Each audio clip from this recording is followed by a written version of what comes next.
Basic concepts of engineering mechanics. Engineering mechanics क्या होता है, उसके बेसिक कंसेप्ट्स क्या होंगे और उसमें कौन कौन सी मतलब ब्रांचेज हैं उसके अंदर, और हम उसके अंदर जैसे सॉलिड्स में इंजीनियरिंग मैकेनिक्स का क्या रोल रहेगा और फ्लूइड के केस में क्या रोल रहेगा, इन चीज़ों को हम डिस्कस करेंगे। ये लेक्चर बेसिक होने वाला है कि बेसिक कंपोनेंट्स जो हैं इसके मैकेनिक्स के, ठीक है, वो हम डिस्कस करेंगे, जो कि हमारी बीटेक, डिप्लोमा और आईटीआई तीनों के अंदर हमारे यूज़ होते हैं, और गेट के अंदर भी मैकेनिक्स से बहुत ज़्यादा क्वेश्चंस आते हैं। ठीक है, तो बेसिक सीरीज़ से बेसिक कंसेप्ट से इसको स्टार्ट करेंगे। ठीक है, चलो स्टार्ट करते हैं। इंजीनियरिंग मैकेनिक्स बेसिकली होता क्या है? Engineering mechanics is a basic subject which describes and predicts the effect of forces. ठीक है, फोर्सेस का इफेक्ट क्या होगा ऑन रिजिड बॉडी या कोई भी बॉडी, किसी भी बॉडी पे उसका इफेक्ट क्या होगा, वो हम स्टडी करते हैं। क्या स्टडी करते हैं मैकेनिक्स के अंदर? Effect of forces on objects. ठीक है, जिसमें आपका ऑब्जेक्ट कुछ भी आ सकता है, 3 फॉर्म्स ऑफ ऑब्जेक्ट, उसमें तीनों के तीनों आ सकते हैं। ठीक है, it is essential deal with the study of bodies at rest और motion, whatever your body in rest position और मोशन पोजिशन। अगर बॉडी आपकी मूवमेंट के अंदर है तब भी उस पर मैकेनिक्स के लॉज अप्लाई होते हैं, अगर बॉडी आपकी स्टेशनरी है, ठीक है, तब भी उस पर हमारे मैकेनिक्स के लॉज इम्प्लीमेंट होते हैं। ठीक है, बट कंडीशन क्या है कि आपकी जो एक्सटर्नल फोर्स है उसकी वजह से वो इफेक्ट आ रहा है। ओके, अगर इनर्शिया के अंदर अगर कोई चेंजेस आ रहा है तो वो एक्सटर्नल फोर्स की वजह से आएगा। ठीक है, तो सबसे पहले हम ये चार्ट देखते हैं कि मैकेनिक्स जो होता है वो किन किन फील्ड्स में और क्या कौन कौन से उसके पार्ट्स हैं। ठीक है, तो बड़े ही ध्यान से देखना है आपने, आप पेन पेंसिल लेके बैठ जाइए, नोट कर लीजिए, अपने नोट्स बना लीजिए। ठीक है, तो सबसे पहले ब्रॉड कैटेगरीज 2 होती हैं, मैकेनिक्स ऑफ सॉलिड्स और मैकेनिक्स ऑफ फ्लूइड्स। तो सबसे पहले हम बात करते हैं मैकेनिक्स ऑफ सॉलिड्स की। मैकेनिक्स ऑफ सॉलिड को फर्दर डिवाइड किया हमने डिफॉर्म्ड बॉडी, डिफॉर्मेबल बॉडीज़ और रिजिड बॉडीज़। जो बॉडीज़ डिफॉर्म्ड हो जाती हैं वो डिफॉर्म्ड बॉडीज़ होती हैं। रिजिड बॉडी कौन सी बॉडी होती हैं? जिस पे आप एक्सटर्नल फोर्स अप्लाइड कर रहे हैं, जिस बॉडी पे आप एक्सटर्नल फोर्स अप्लाइड कर रहे हैं बट उसके अंदर उसकी शेप के अंदर कोई चेंजेस नहीं आ रहा है, वो बॉडी हमारी रिजिड बॉडी होती हैं। डिफॉर्मेबल बॉडीज़ वो बॉडीज़ होती है जिस पे आपने फोर्स लगाया और उस फोर्स की वजह से कुछ चेंजेस आ गए, वो डिफॉर्म्ड बॉडी या डिफॉर्मेबल बॉडीज़ होती हैं। क्लियर है? फर्दर वी डिवाइड और subcategorise the rigid bodies. Rigid bodies में 2 बॉडी होती है, एक होती है आपकी स्टैटिक्स और एक होती है डायनेमिक्स। स्टैटिक मैकेनिक्स और डायनेमिक मैकेनिक्स। स्टैटिक मैकेनिक्स में क्या होगा कि बॉडी जो होगी आपकी, जो भी ऑब्जेक्ट या बॉडी है जिस पे आप फोर्स लगा रहे हैं, वो स्टैटिक रेस्ट की कंडीशन में होगी। किस कंडीशन में होगी? रेस्ट की कंडीशन में होगी। कौन सी कैटेगरी के अंदर? स्टैटिक्स कैटेगरी के अंदर। बट अगर बॉडी के अंदर कोई भी मोशन है तो वो डायनेमिक स्टेट के अंदर आ जाएगा, डायनेमिक मैकेनिक्स के अंदर आएगा, अगर बॉडी आपकी मोशन के अंदर है। ठीक है, फिर डायनेमिक्स को हमने फर्दर डिवाइड किया 2 पार्ट्स में, काइनेमैटिक्स एंड काइनेटिक्स। काइनेमैटिक्स और काइनेटिक्स में क्या डिफरेंस है कि काइनेमैटिक्स और काइनेटिक्स में क्या डिफरेंस है, कमेंट बॉक्स में बताएंगे सब लोग। चलो मैं बताता हूँ आपको। काइनेमैटिक्स में क्या होगा कि independent of cause of motion, मतलब जो फोर्स अप्लाइड कर रही है, जो फोर्स लग रही है, उसका जो कॉज है, वहाँ से कहाँ से इंप्लीमेंट हो रही है, वो डिफेक्ट नहीं करेंगे हम, सिर्फ जो इफेक्ट आ रहा है फोर्स का, ठीक है, मतलब चेंजेस जो हैं उसको कंसिडर करेंगे। बट काइनेटिक्स के अंदर मोशन जो हो रहा है वो प्लस इट्स कॉज, मतलब उसका कॉजिंग फैक्टर क्या है उसको भी हम कंसिडर करते हैं। तो ये तो बात हो गई हमारी मैकेनिक्स ऑफ सॉलिड्स की। अब मैकेनिक्स ऑफ फ्लूइड के अंदर क्या होता है? सेम तरीके से जैसे मैकेनिक्स ऑफ फ्लूइड, जैसे सॉलिड में था आपका स्टैटिक और डायनेमिक, सेम कंडीशन यहाँ पे भी फ्लूइड में भी आती है कि या तो फ्लूइड आपका रेस्ट पोजीशन पे होगा, ठीक है, या फ्लूइड आपका डायनेमिक पोजीशन, रनिंग फ्लूइड होगा आपका। डायनेमिक्स फ्लूइड को फर्दर हमने डिवाइड किया काइनेटिक्स और काइनेमैटिक्स के अंदर। क्लियर? काइनेमैटिक्स को फर्दर डिवाइड करके 3 टाइप्स के फ्लूइड्स बनते हैं, जिसमें हम बोलते हैं ideal fluid, viscous fluid and compressible fluids. तो ये कैटेगरी किसकी होती है? मैकेनिक्स के अंदर, जब फ्लूइड पे हम इसके लॉज को इम्प्लीमेंट कर रहे हैं। क्लियर है? बट अभी हम फर्दर ज़्यादा जो डिस्कशन होगा हमारा वो मैकेनिक्स ऑफ सॉलिड्स पे होगा। क्लियर है? चलिए कुछ और कंसेप्ट देखते हैं, बेसिक कंसेप्ट्स। सबसे पहले देखते हैं कि मैकेनिक्स होता क्या है। मैकेनिक्स जैसे आपको बता चुका हूँ एक ब्रांच ऑफ साइंस है, ठीक है, इंजीनियरिंग, जिसके अंदर क्या करते हैं, इफेक्ट ऑफ फोर्सेस को स्टडी करते हैं, बॉडी के ऊपर जब रखते हैं। Predict the effect of force on a rigid bodies when body in rest और मोशन पोजीशन में ड्यू टू एक्सटर्नल फोर्स। जो इफेक्ट आ रहा है वो फोर्स की वजह से आ रहा है, वो फोर्स कौन सी है, एक्सटर्नल फोर्स है। अब जो इफेक्ट होगा वो या तो रेस्ट पोजीशन पे जो पार्टिकल उस पर आएगा, या मोशन पे उसके ऊपर आएगा, या उसकी वजह से वो मोशन में आ जाएगा, या वो रेस्ट पे आ जाएगा। क्लियर है? तो इन सारी चीज़ों को जब स्टडी करते हैं तो उसको हम बोलते हैं इंजीनियरिंग मैकेनिक्स। उस कैटेगरी ऑफ सब्जेक्ट को, ब्रांच ऑफ साइंस को हम बोलते हैं इंजीनियरिंग मैकेनिक्स। ठीक है, अब यहाँ पे बेसिक कंसेप्ट हैं जो आप लोग ऑलरेडी पहले ही पढ़ चुके हैं, 11th-12th के अंदर भी, या हमने साइंस में भी पढ़े हैं, बट यहाँ पे एक देख लेते हैं ताकि एक बेसिक रिवीजन हो जाए हमारी मैकेनिक्स की। उसके बाद हम इसके फर्दर लॉज को पढ़ेंगे। ठीक है, तो सबसे पहले क्या आपका मैटर। मैटर क्या होता है? Anything that occupy space possesses mass. कुछ भी हमारा यूनिवर्स के अंदर है वो क्या है? मैटर है, जिसके अंदर भी मास है। क्लियर? पार्टिकल क्या है? Particle is very dot particle. ठीक है, स्मॉल अगर डॉट लगाते हो that is a particle. Infinitely small volume but has mass, we considered it as a point mass. Small volume तो है उसका, माइन्यूट टू माइन्यूट वॉल्यूम है, ठीक है, बट उसका मास नहीं होगा। बट उसका क्या होगा? मास होगा, उसको हम बोलते हैं पॉइंट मास।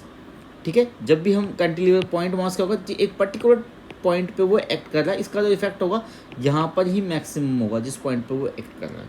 ठीक है, बॉडी क्या होता है? डेफिनेट शेप और साइज जो होगा वो बॉडी होगी, कंसिस्ट ऑफ नो फोर्स। ठीक है, इलास्टिक बॉडी क्या होती है? इलास्टिक बॉडी देखो वो बॉडी होती है, अगर आप रबड़ बैंड का एग्जांपल ले लो। अब रबड़ बैंड है, इसको हमने यहाँ से स्ट्रेच किया, सेम यहाँ से स्ट्रेच किया, अब ये यहाँ इतनी बड़ी हो जाएगी रबड़ बैंड को जब स्ट्रेच करते हैं। बट जैसे आप रबड़ बैंड से फोर्स हटाते हैं वो अपनी ओरिजिनल शेप के अंदर आ जाता है, तो उस टाइप की बॉडीज़ को हम बोलते हैं इलास्टिक बॉडीज़। ठीक है, अब एक चीज़ आप बताएंगे कि रबर और स्टील में से ज़्यादा कौन इलास्टिक है? आप कमेंट बॉक्स में बताएंगे स्टील एंड रबर में से कौन ज़्यादा इलास्टिक है। क्लियर? स्पेस क्या होता है? एवरीथिंग इन ऑल डायरेक्शन, मतलब हर डायरेक्शन में कुछ भी है वो क्या है? आपका स्पेस है, चाहे वो सन है, मून है, स्टार्स है, कुछ भी, एवरीथिंग। ठीक है, अब क्या होता है, जब भी हम एक्सपेरिमेंट करते हैं तो पूरा स्पेस के ऊपर एक्सपेरिमेंट नहीं कर सकते, तो हम क्या करते हैं, स्पेस, सराउंडिंग और सिस्टम, तीन कैटेगरीज में डाल देते हैं, चीज़ों को डिवाइड कर देते हैं ताकि हम एक्सपेरिमेंट को प्रॉपरली परफॉर्म कर पाएँ, बाउंड्रीज बना देते हैं।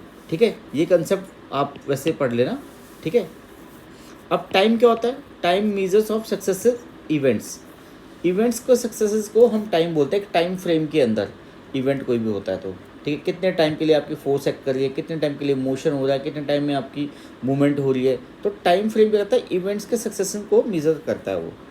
ट्रेजेक्ट्री क्या होता है? Path followed by a body during its motion, मतलब कोई भी जो मोशन हो रहा है उसमें जो पाथ फॉलोड किया है, ठीक है, ए से बी तक आने में क्या पाथ होता है, तो ये ट्रेजेक्ट्री है आपका। ठीक है, अब वो what ever it will be in straight line, जिसको हम बोलते हैं रेक्टिलिनियर मोशन। अगर स्ट्रेट लाइन मोशन होगा तो उसको क्या बोलेंगे? Rectilinear motion. अगर वही ट्रेजेक्ट्री आपकी कर्व्ड फॉर्म में है, कर्व्ड फॉर्म में है, ए से बी तक आने में आपको कर्व्ड फॉर्म का तो ये क्या हो जाएगा? कर्वीलिनियर मोशन, कर्व्ड की फॉर्म में आ रहा है। अगर वो स्ट्रेट लाइन मोशन है तो वो क्या हो जाएगा? Rectilinear motion. क्लियर है? ठीक है, अब बात करते हैं मास क्या होता है। Mass is an indication of quantity of matter present within a system. The more mass means more matter. Clear है? जितना मास ज़्यादा होगा उतना ही मैटर ज़्यादा होगा। क्लियर? अब फोर्स क्या होता है? फोर्स हमें पता है, फोर्स हम पहले ही पढ़ चुके हैं। अभी तक हम हमेशा फोर्स के साथ डील किया हमने, साइंस के जितने भी आपने चाहे 8th में पढ़ा हो, 9th में, 10th में, 11th में, 12th में। ठीक है, बट फिर भी एक बार रिवाइज कर लेते हैं। फोर्स क्या होता है? एक्सटर्नल एजेंट होता है जो कि हमारी बॉडी पे एक्ट करता है या सिस्टम पे एक्ट करता है, जिसकी वजह से चेंजेस आते हैं। वो क्या चेंज कर सकता है? आपका शेप चेंज कर सकता है, साइज चेंज कर सकता है, डायरेक्शन चेंज कर सकता है, etcetera. A force on a rigid body में प्रोड्यूस फॉलोइंग इफेक्ट। क्या हो सकता है? चेंज ऑफ स्टेट हो सकता है, वो मोशन में है या रेस्ट में है। ठीक है, उसके स्टेट को चेंज कर सकता है। एसेलरेशन कर सकता है और रिटार्डेशन। एसेलेरेशन रिटार्डेशन क्या होता है? आप कमेंट बॉक्स में बताएंगे। ठीक है। Change of shape and size, ठीक है। सपोज एक बलून ले लिया आपने, अब यहाँ पे फोर्स लगा दो, तो जो इसका वॉल्यूम है वो तो कांस्टेंट रहेगा, बट जब आप कंप्रेस करोगे तो ये मे बी इतनी शेप को चेंज कर दे, ठीक है। तो शेप और साइज चेंज हो जाएगा। मे बी इट टर्न और रोटेट, ठीक है। या कोई स्ट्रेट लाइन ऐसे स्ट्रेट रॉड पड़ी है तो या तो इसको ऐसे टर्न कर देगा, ठीक है, या इसको इस अपने ही एक्सिस पे रोटेट कर देगा, ठीक है। ये सारे इफेक्ट किसकी वजह से हो गए? एक्सटर्नल फोर्स की वजह से हो रहे हैं हमारे। क्लियर है? Keep it in equilibrium. कोई भी चीज़ अगर डिस्टर्ब हो रही है, ठीक है, डिस्टर्ब हो रही है, W1 इधर है, W2 इधर है, तो इसको बैलेंस करने के लिए भी हम फोर्स अप्लाई कर सकते हैं।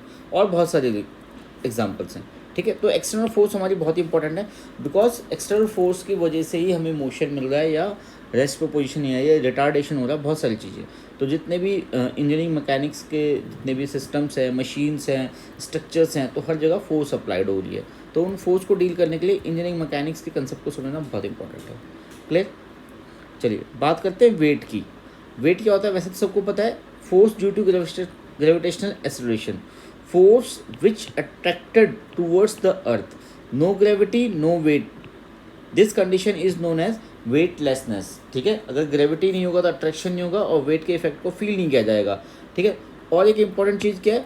Wait varies place to place, मतलब हर जगह पे वेट वेरी कर रहा है, बट जो मास की जो वैल्यू है वो क्या जाएगी? कांस्टेंट रहेगी थ्रू आउट, ठीक है। अब बात करते हैं टेंशन फोर्स की। टेंशन फोर्स क्या है? एक कैटेगरी है फोर्स की। अब क्या टेंशन फोर्स में क्या होता है? सपोज आपके पास ये एक सिस्टम है, ये एक रॉड है, ठीक है। अब इस पर इक्वल फोर्स लगाई हमने, F1 और F2 हमारा क्या है? इक्वल है, बट ये क्या है? इक्वल और अपोजिट है, इक्वल और अपोजिट फोर्सेस हैं, इक्वल और अपोजिट फोर्सेस हैं। क्लियर है? इक्वल और अपोजिट जब इस सिस्टम पे लगेगी तब क्या होगा? इस रॉड का जो एरिया था उसने क्या करा? लेंथ को, तो जो L1 था पहले यहाँ पे, ये क्या हो जाएगा? L2, और डायमीटर जो D1 था आपका, ये हो जाएगा D2। अब L1 very very small then L2, और जो आपका डायमीटर है D1 is greater than D2। Clear? अब क्योंकि ये क्या कर रहा है? जब इसकी लेंथ को स्ट्रेच कर रहे हो आप, लेंथ को बढ़ा रहे हो, तो डायमीटर डिक्रीज हो जाएगा बट लेंथ इंक्रीज हो जाएगा। तो अब जो हमारी टेंशन, स्ट्रेस टेंशन है, वो क्या जाएगी? लोड अपॉन फोर्स अपॉन में एरिया। क्लियर है? कंप्रेशन के अंदर क्या होगा? जब भी आप कंप्रेस करेंगे, फोर्स जब कंप्रेस करेगा सिस्टम को, अगर एक्स, ये हम यहाँ पे लगा लें एक सेक्शन मान लें, एक्स सेक्शन मान लें, जब इसको कंप्रेस करें तो क्या हो रहा है कि जो लेंथ L1 था और ये L2 है, अब लेंथ L2 जो है वो स्मॉल है L1 से, और यहाँ पे जो डायमीटर D है ये D2 है, और जो डायमीटर जो D2 है वो ग्रेटर देन है D1 से। क्लियर? ये कंप्रेशन फोर्स के इफेक्ट से हुआ, तो इसका कंप्रेशन फोर्स का फॉर्मूला क्या जाएगा? फोर्स अपॉन में एरिया। क्लियर है? यहाँ कंप्रेशन है फोर्स, यहाँ पे टेंशन स्ट्रेस है, ठीक है। चलिए, तो ये आज के चैप्टर में से इतना ही करेंगे, इसके बाद हम डिस्कस करेंगे इसके और भी कंसेप्ट, ठीक है। तो आप इसको रिवाइज कर लीजिए जब तक नेक्स्ट सेशन हम डालते हैं।